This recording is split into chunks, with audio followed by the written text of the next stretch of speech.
أشرف أبي البغدادي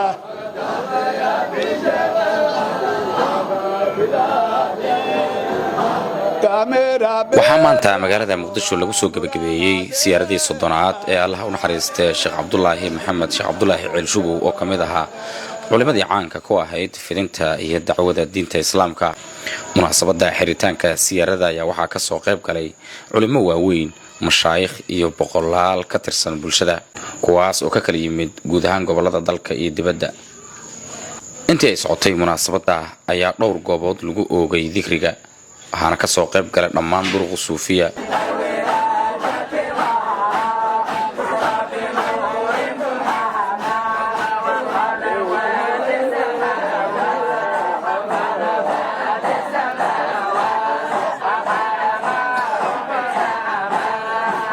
إن لله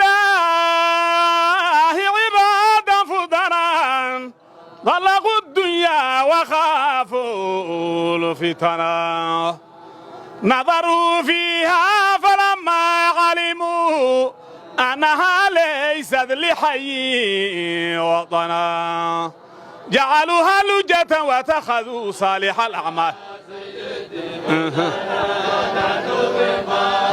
لا يا سيدي يا سيدي يا سيدي نحن ببابك يا سيدي يا سيدي يا سيدي نحن ببابك يا سيدي الله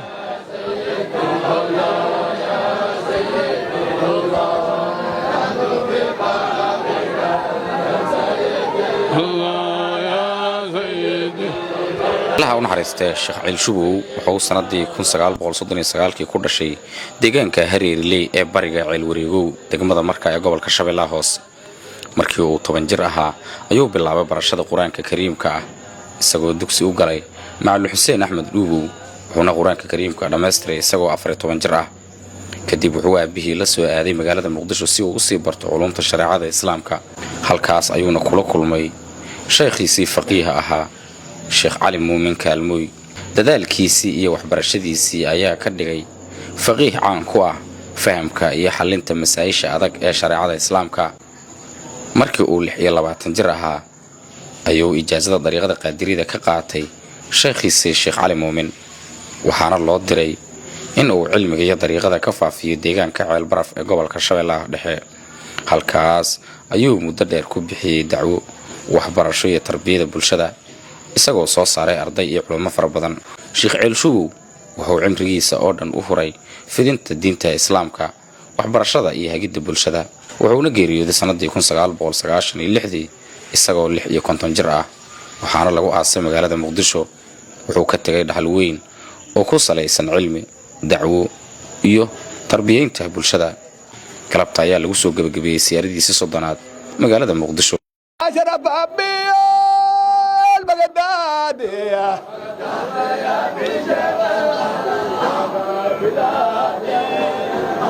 كاميرا بلا ومرادي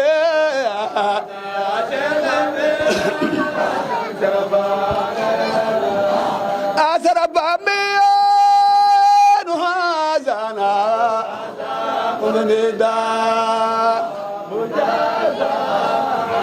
أبو ما في إبايا إبازا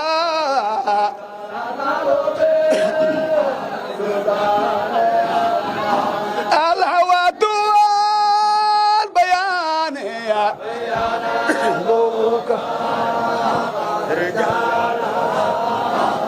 لخمانك زيجانا